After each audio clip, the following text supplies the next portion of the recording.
everybody. I'm here and talking about Deering Banjos. My name is Jens Kruger.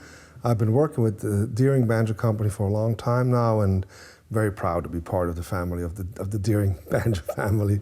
Today I've been talking about all kinds of instruments, that we built and came up with.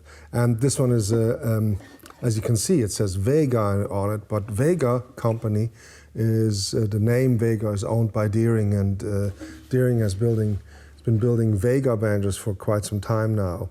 And I will talk to you about this Vega number 2. Vega number 2 is an old model that they reissued, but there's a few changes, to make it modern, to make it, usable, in these days, especially for touring musicians, traveling musicians, because instruments warp and bend, they just do their thing because of humidity and temperature changes and climate changes, and so they need to be adjusted. So first of all, there's a truss rod, of course, in there.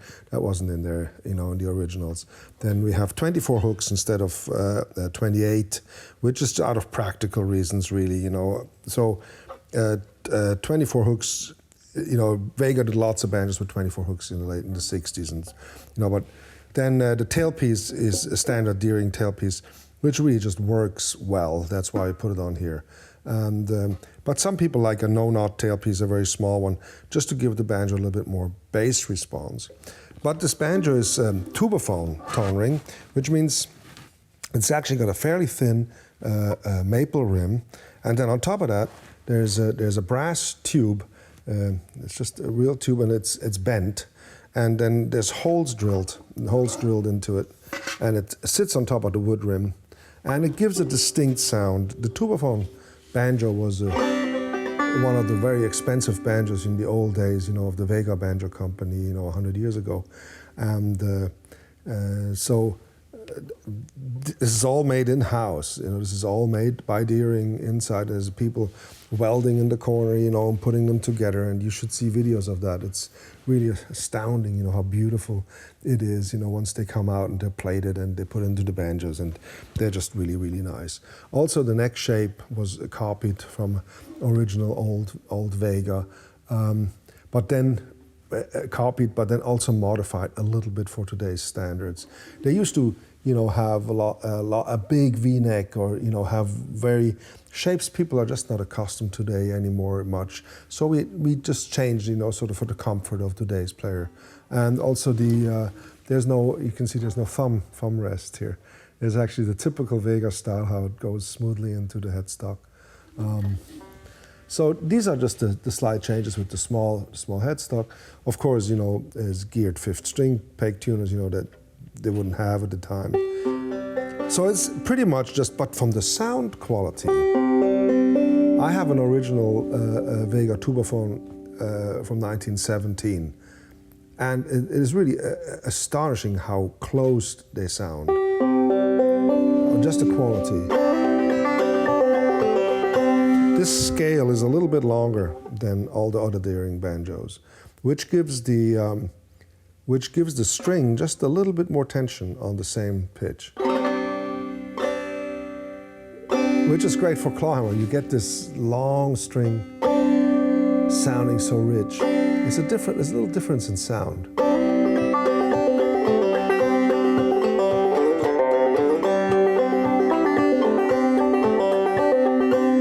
I'm a grandpa now, and I play lots of clawhammer on the porch. I actually own one of these banjos, and I just did a few recordings with it. And I love this new Vega 2. And you should try it once, because it is a marvelous instrument. Also, the frets are, very precisely put in, and I have almost no relief in the neck, and it's so straight, and it still doesn't buzz.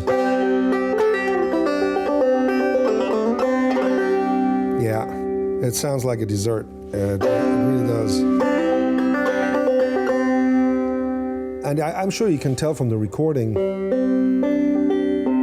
that it's got lots of bass. The banjo's is a very warm sounding instrument.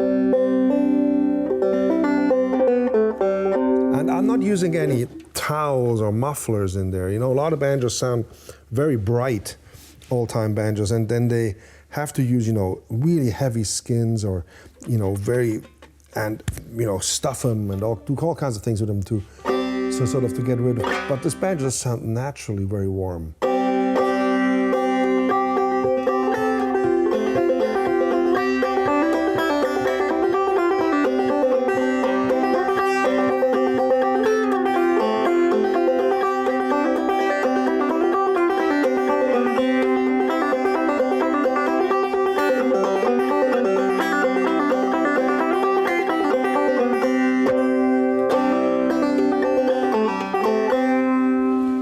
This is a real dream just to have, So it's living on my couch. Mine is actually hanging back there on the wall, but it's usually, living in my living room, being on the couch, so I can always have a banjo to pick up. I was once visiting Earl Scruggs, and he had a little Vega on the couch in his living room, and when he was watching TV or just sitting around, he would always plunk around on an open back. And I thought that was just really cool because I've been also doing that for many years. Well, that's the Vega number 2. I think it's an awesome banjo. And when you look at the curly maple neck. I got to wire it up here. Look at the curly maple neck, how beautiful it is. It's the same color, I think, that's on the calico of the Deering line. And it's just great to know that there's companies who just make consistent, good quality like this. And